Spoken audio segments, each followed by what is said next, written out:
Hey guys, how's it going? So what am I working on now? Well, got this F-150 here. We put a motor in it about maybe 2 years ago, and the customer says it has no oil pressure, but the motor sounds fine. So said the oil pressure will start out normal, and then it'll start fluctuating, and then it'll go down to 0. So let's see.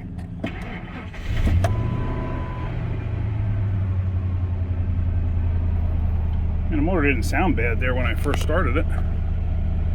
It's been sitting here. Apparently it came in Thursday or Friday. So I think maybe what I want to do, since it's cold, let me get in the shop. I'm going to put a gauge on this thing, an actual mechanical gauge. And let's see where it's at and let it get hot. Actually, hold up a second. It actually just did it. The gauge went to 0 and the oil light came on and it came back up. So this is an electrical problem. This isn't a mechanical problem at all. Ooh, it's hot in here. Let me just see it. Yeah. So is it a cluster problem? I'm just opening and closing the door. Yeah, that's an electrical problem. That's not a mechanical problem. The motor sounds too good too. Usually if you have a situation where you have no oil pressure, especially obviously this thing had to be hot when it was parked because they drove it here. On a restart, even if it builds up oil pressure, it should tap or clatter or something. That's definitely an electrical issue. So let's put it up in the air. Let's look at the sending unit. All right, so we're up in the air here, and there's the sensor. I'm pretty confident I probably replaced it when we put the motor in this thing. I just don't recall. It was a while ago. It was last year or the year before. I don't even remember. But this definitely feels like an electrical problem. If you look, there is some oil on the inside of that. So maybe the sensor's leaking. Yeah, it's very possible. I think I'm gonna pop that sensor out. I'm going to get a replacement sensor because the thing's probably leaking internally. It might be leaking into the harness. That's why it's like that. I'm going to double check the drag on the female pin. But I'm going to hook a regular gauge up to it. I just want to absolutely verify that there's not something strange going on. I really doubt it. 99.9999% sure it's not going to be that problem. But at least this way we know for sure. So let me get that out. Let's get a gauge on that thing. All right, so on the ground underneath this thing, this is a 13/16 socket. Believe it or not, this socket is slightly modified. On four-wheel drive versions of this, depending on the year, the sensor comes out on the back side. And it is like darn near impossible to get on with a regular socket. Oh well. Sometimes you get stuck. But if you could see this, I actually chopped a portion of the front of this socket off, basically shortened it about half an inch maybe, and then just ground it flat, because otherwise you can't get into where the dumb sensor is. So I have a bucket underneath this thing because you most likely lose some oil. Yeah, it's going to drain the oil filter actually in the process. So let's let that drain out. And let's look at this sensor. Yeah, you can see it is absolutely full of oil. So that's a problem.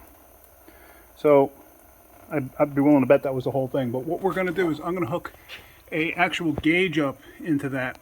Now what you want to do too is you want to basically spray brake clean into that connector and then use electrical contact cleaner and clean it. So let me go get a mechanical gauge and let's get that hooked up. I did want to show you that, the oil, because like I said, you lose a substantial amount because it drains out pretty much everything from that filter. The oil is actually pretty dirty. It should probably get changed, but let's verify everything first. Now over here, in case you never saw this before, here is my gauge. And I mentioned in the past, when you're a foreman in a shop, a lot of times people need to borrow your tools because they don't have certain tools. used to drive me insane when people would borrow this and stick it back with oil dripping out of it, and the case would have oil dripping out of it. Oh, just made me mental. And if you look, you can actually see I put silicone in the edges because it would drip out and into my toolbox. Oh my gosh, it just made me crazy. So anyway, this fitting, this is actually for the GM LS series motors, or even just the Vortex series motors, the 48536062. You can actually gain oil pressure access off the side of the block in the front near the timing cover, and that's what this adapter is actually for. So I need to take this off. I'm pretty sure this is the one I need. So let's get this changed over, and then let's actually check oil pressure, see what it is. So that's all hooked up there. That's a tapered fitting going into that aluminum piece. Whenever you're installing something that's tapered, like even that plug right there, you don't have to bottom them out. I've seen people do that. They actually will tighten the daylights out of it, and I've actually seen housings crack. I've seen quad 4 cylinder heads crack, the cam carrier portion where the oil pressure switch goes in because somebody over-tightened the daylights out of it. I've seen stuff like this crack too from doing the same thing. So just something to keep in mind. Now what I did, because the hose that I have for my gauge is not long enough, so I just hung a bungee cord in the front here. What I'm going to do is I'm going to let this down, and I'm going to verify the oil level too.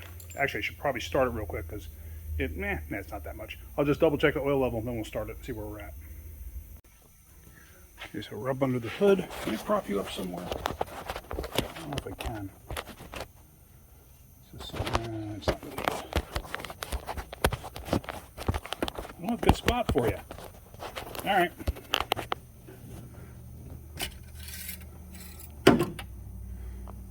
Pull that out. And it looks like there's no oil on the stick. So that's awesome. All right, let me wipe this off and we'll check it. Actually, hold on. I can put you in my tripod. Forgot I have my tripod right here. Hang on. All right, so there you go. Let's see what we got.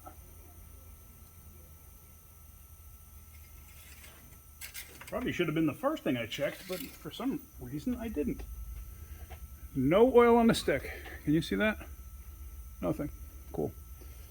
All right. Well, that still wouldn't explain going to 0. Well, it might, actually, depending on how many quarts it takes. So, let's, the fact that I was slamming the door, though, I don't know. I still think it's electrical. Let's see how many quarts this thing takes. So I just dropped in 2 quarts. Let's just see where our level's at. And then it may take a little bit more. Just see if that's enough. And yeah, actually, that just brings us almost to full. So 2 quarts is down. All right, so that definitely is not going to cause that issue. If it was down like 4 quarts, then I'd say, yeah, it's possible. So, all right, let's clean this up.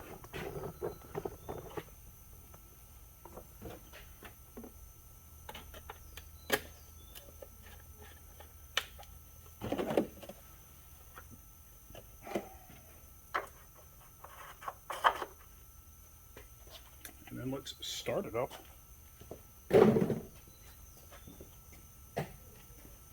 See what the gauge shows.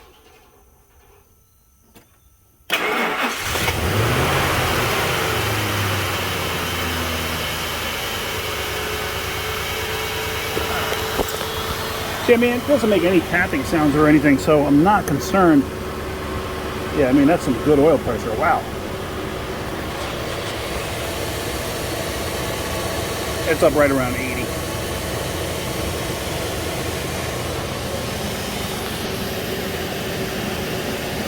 Let me open and slam the door, open and close the door a couple of times. Hold on. What I'll do is, I'll keep you in my tripod here. And you can see if there's anything going on.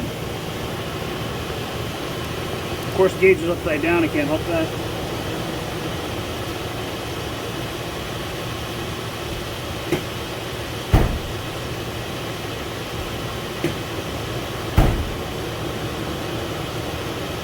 I'm assuming the gauge didn't even fluctuate. So, all right, let's take this off here, and I'm going to review this video real quick after I shut down here, but then we're going to take all this off and put the new switch in. So now it's just a matter of unscrewing gauge. And as you see, I'm using a shorty wrench too. And it was tight enough. I mean, it didn't leak. I'm going to lose quite a bit now, though, once this thing comes off of here, though.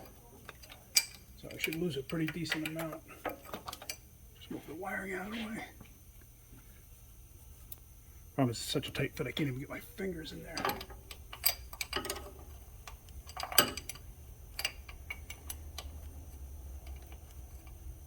I've had this oil pressure gauge, I can't even tell you how long.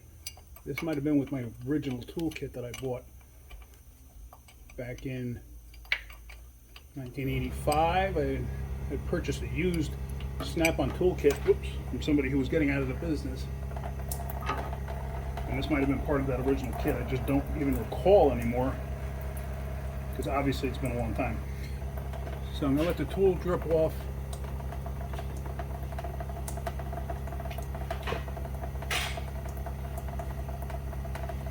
And what we're going to do is we're going to spray that connector with brake clean.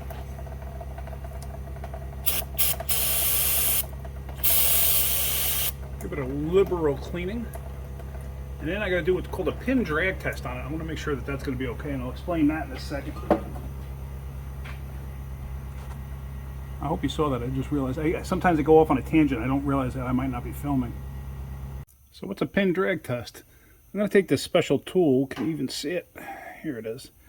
And it has a pin on the end. Oops. It has a pin on the end that's similar to the one in the sending unit itself. Basically what I'm doing is I'm inserting it in there, and I'm making sure that there's a good amount of drag, meaning that the connection there is going to be okay. I'll explain this tool here. I'll explain this once we're done getting this all together. So let's get the new sensor in place. Actually, let me clean that out with electrical contact cleaner now. All right, so now I'm taking this stuff. Can you see this? I'll show you after I'm done here. So I got you set up on a tripod. Now, just so you know, this stuff burns like crazy and cuts. Whew. So, all right, let's get the sending unit in, and we'll go from there. Like I always say, reverse procedure to install. And you're not going to go bananas tightening this thing up.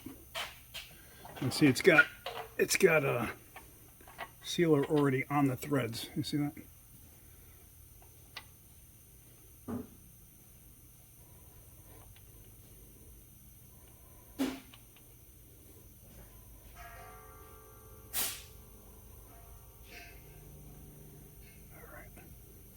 So right there, I can actually already feel the sealer kicking in. It's starting to make it get tight. So now,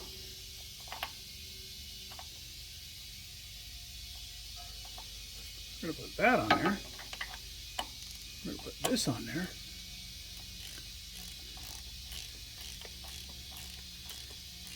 And like, I could feel it starting to get tight. And you just kind of got to use your own judgment here. But like, I'm good with that right there. I'm absolutely fine with that.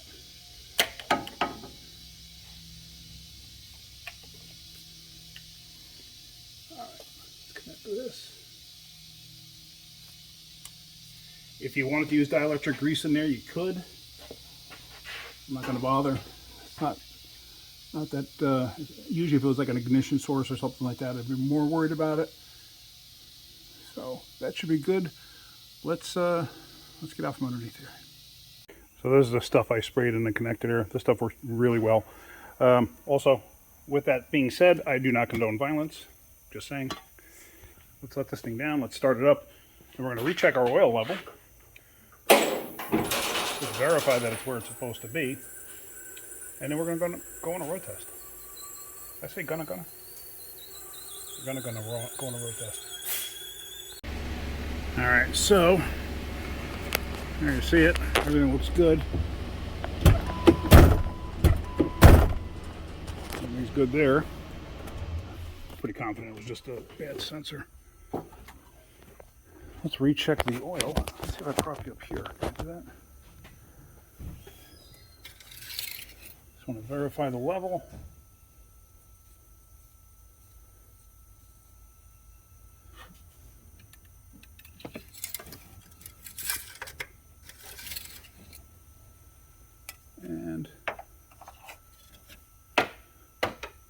I could actually use another quart. All right. I guess it drains out more than I thought it did. All right, let's put another quart in this thing, and then let's go on a road test. One thing I didn't mention is clean off the mess, and also verify you don't have another leak. You know, verify the work that you did is okay and not leaking.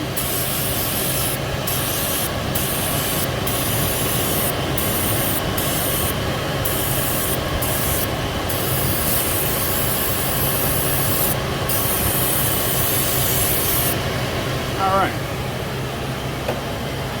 Now, let's let it down and take it on a road test. You know, I got completely through with the video, and I realized when I was watching it after I edited it all together, I realized I never showed you these or explained these to you. This is another one. This isn't the exact one I used. I just grabbed one of these because I'm in the process of leaving right now. See the end of this? These are just little test pins, and what you can do is it's actually got like a coil spring on the inside there. What these are for is like you place them inside the terminal, and this way you can put a test lead to the back side of this, so this way you don't damage the terminal. The nice thing about this is if you have the right one going in there, obviously you got to use the right one. There's many different ones you can have. I bought these from Snap-on many years ago. Some of them have eventually broken. I got to replace them because eventually, I mean, it's a weak little tip, and you're going to use it a lot. You have a tendency to break, but see, it's flexible. I don't know if you can see that. Because like I said, there's a coiled spring on the inside, a little copper. See that there? Yeah. So anyway, if you stick this into the female end of the connector, you can actually feel, you know, match this up to the male end first, make sure it's the right one. You can actually feel it drag if the female connector is good or the female pin is good. If this goes in and falls right back out, then obviously the female part is spread out too much and it's never going to make good contact. But yeah, so I wanted to show you these. You can, like I said, I got this from Snap-on. I'm actually curious. I don't even know. You may be able to get them on Amazon. Not quite sure. So what I'm going to do is I'm going to put this video in just before the ending of this little clip here, just before the ending of the video. But I'm going to see if I can find a link on Amazon, and I'll put it in the description. And like I said, if you guys notice in the description, I have a section of different tools that I think are very good, very handy tools. I might update it with a couple of different things. If I could find something like this, I'll put this in there, because these things, they come in super handy. And like I said, I need to buy some new ones for myself anyway. So, all right, let's finish this video now. All right, so I'm thinking everything's good there. Just went around the block with it, no issues. Just even in the parking lot before, as you saw, the gauges just dropped down to 0 and come right back up. That is not a cause of the oil being a little bit low. I mean, yeah, it was about half full, so it was a little more than a little bit low. But it would have to be just about, let's see, this thing holds 5 1/4, 5 1/2, something like that, maybe even 6. This thing would have to be pretty darn close to like 5 quarts low on oil for it to do something like that. And it wasn't like that. Plus, if it was that low, this motor would have been tapping. And it's not tapping. The motor sounds excellent. So yeah, it was a little bit low, but that wasn't the problem. I'm pretty confident it was that sensor. As you saw, it was full of oil. So, all right. Hopefully you got something out of that. If you did, hit that like button. If you could, please subscribe. All right, guys. Have a great day. Keep wrenching.